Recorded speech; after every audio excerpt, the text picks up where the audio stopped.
नमस्कार मंडळी, आज आपण मशरूमची एकदम चमचमीत अशी भाजी बनवणार आहोत। एकदा या पद्धतीने मशरूम मसाला तुम्ही करून तर बघा, 2 ऐवजी 4 चपात्या नक्कीच खाणार। त्यामुळे व्हिडिओ स्किप न करता शेवटपर्यंत नक्की पहा। तर इथे मी मशरूम घेतला आहे, छान स्वच्छ धुवून घेतलेला आहे। नंतर या पद्धतीने मशरूम आपल्याला कट करून घ्यायचा आहे। मशरूमवरती जो पातळ लेयर येतो तो आपल्याला काढून टाकायचा आहे आणि त्याला माती वगैरे लागलेली असते, त्यामुळे छान स्वच्छ धुवून हे घ्यायचं आहे आणि असे छोटे छोटे तुकडे करून घ्यायचे आहेत। तर भाजी बनवण्यासाठी इथे कढईमध्ये सुरुवातीला तूप घालायचं आहे आणि तुपामध्ये हे मशरूम आपल्याला छान भाजून घ्यायचं आहे, त्यामुळे भाजीची टेस्ट आणखीनच वाढते। इथे मी 1-2 चमचे तूप घातलं आहे आणि त्यामध्ये छान याला आता भाजून घ्यायचं आहे। भाजून झाल्यानंतर प्लेटमध्ये काढून घ्यायचं आहे। नंतर आता आपल्याला जी ग्रेव्ही बनवायची आहे त्यासाठी इथे कढईमध्ये थोडंसं तेल घालायचं आहे आणि त्याच्यामध्ये काही खडे मसाले आणि काजू मी इथे घेतले आहेत। तर 4-5 काजू घेतले आहेत, 1 इंच दालचिनी, 2 मिरी आणि 1 लवंग घेतली आहे। हे थोडंसं फ्राय करून घ्यायचं आहे। नंतर इथे मीडियम साईजचा मोठा कांदा कट करून घेतला आहे, तो याच्यामध्ये परतवून घ्यायचा आहे।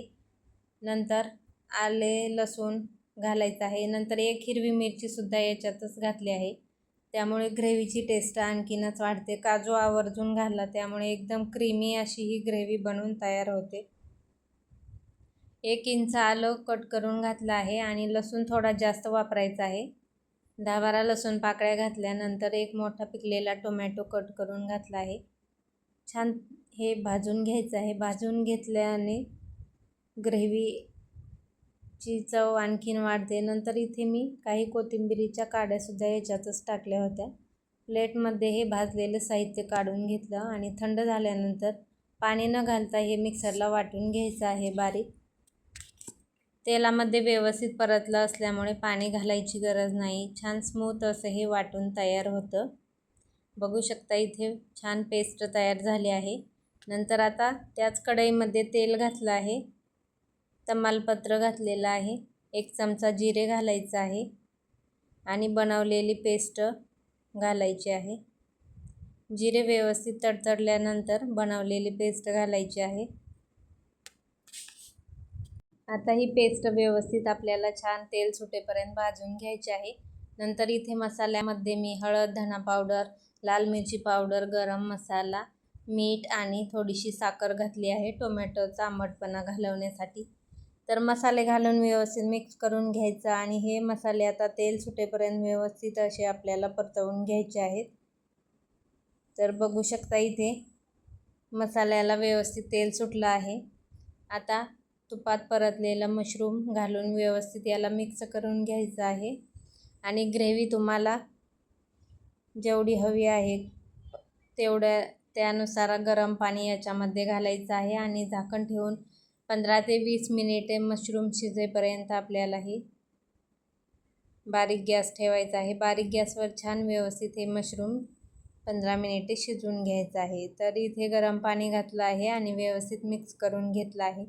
ग्रेव्ही तुम्हाला जेवढी पाहिजे असेल त्यानुसार गरम पाणी घालू शकता। आता झाकण ठेवायचं आहे आणि 15 मिनिटे याला छान शिजवून घ्यायचं आहे। तर 15 मिनिटानंतर बघू शकता मशरूम आपलं व्यवस्थित असं शिजलेलं आहे। आता इथे वरून कसुरी मेथी घातली आहे आणि कोथिंबीर घालायची आहे। छान याला व्यवस्थित असं मिक्स करून घ्यायचे आहे। गॅस मी बंद केला आहे। कसुरी मेथीमुळे भाजीला एक छान अशी टेस्ट येते, नक्की घाला।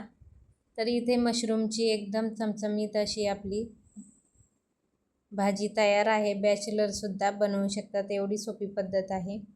तर एकदा या पद्धतीने तुम्ही सुद्धा ट्राय करून पहा। व्हिडिओ जर आवडला असेल तर प्लीज एक लाईक नक्की करा, व्हिडिओ जास्तीत जास्त शेअर करा आणि चॅनेलला सबस्क्राईब करा। भेटूया एक नवीन व्हिडिओसोबत। धन्यवाद।